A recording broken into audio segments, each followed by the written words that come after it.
Remue ménage.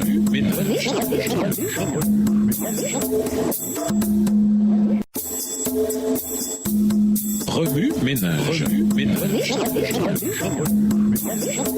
Bienvenue dans votre émission. Remue ménage. Nous voilà à la leçon de dimanche. Intérioriser, prendre soin de la moisson. Les récoltes immatures se produisent lorsque les églises négligent de préparer de façon appropriée les candidats au baptême. On les baptise alors qu'ils ne connaissent pas pleinement ou n'acceptent pas les enseignements fondamentaux de la Bible et n'ont pas pris la décision de suivre le Christ dans les aspects pratiques de leur vie. La récolte de ce qui n'est pas mûr peut être imputable aux ouvriers évangéliques qui, sous la pression, baptisent beaucoup de gens pour éviter la honte de l'improductivité, ou aux ouvriers qui reculent devant la tâche qui leur incombe d'instruire fidèlement les néophytes sur le plan pratique car ils ont peur. Bien que ces deux méthodes fassent grimper les chiffres, en réalité, les nouveaux convertis qui sortent du baptistère marchent tout simplement vers la porte de sortie de l'Église. Ceux qui ne connaissent pas pleinement la vérité ou qui ne sont pas disposés à la suivre de tout leur cœur quittent souvent les principes de la foi et l'auteur de ces vérités. S'ils restent, ils peuvent aussi devenir la cause de différents problèmes à l'intérieur de l'Église. Ainsi, notre processus de discipulat doit s'améliorer avant et après le baptême. Nous devons nous assurer que tous ceux qui cherchent le baptême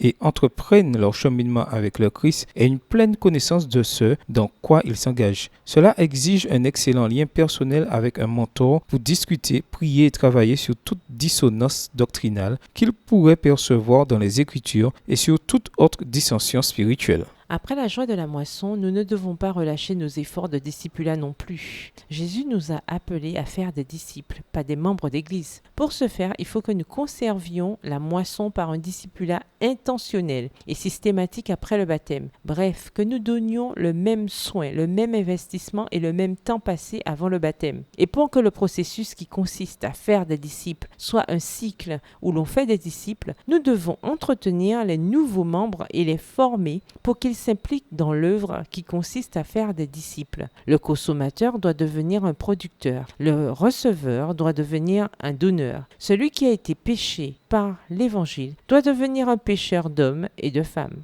Remue ménage, revenez à votre texte écrit et étudiez le passage. Encerclez les mots ou expressions ou idées répétées. Soulignez les mots ou expressions qui sont importants et qui signifient quelque chose pour vous. Reliez par une flèche les mots ou expressions ou autres mots ou expressions associés au connexe. Mémorisez votre verset tiré de Luc 15 et versets 1 à 7. Écrivez-le plusieurs fois pour vous le rappeler plus facilement. Dans le processus du discipulat, comment peut-on se débarrasser de la honte et de la peur? Au revoir. Et à demain si Dieu veut.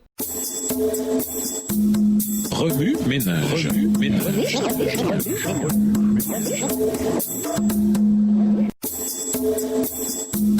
Remue ménage.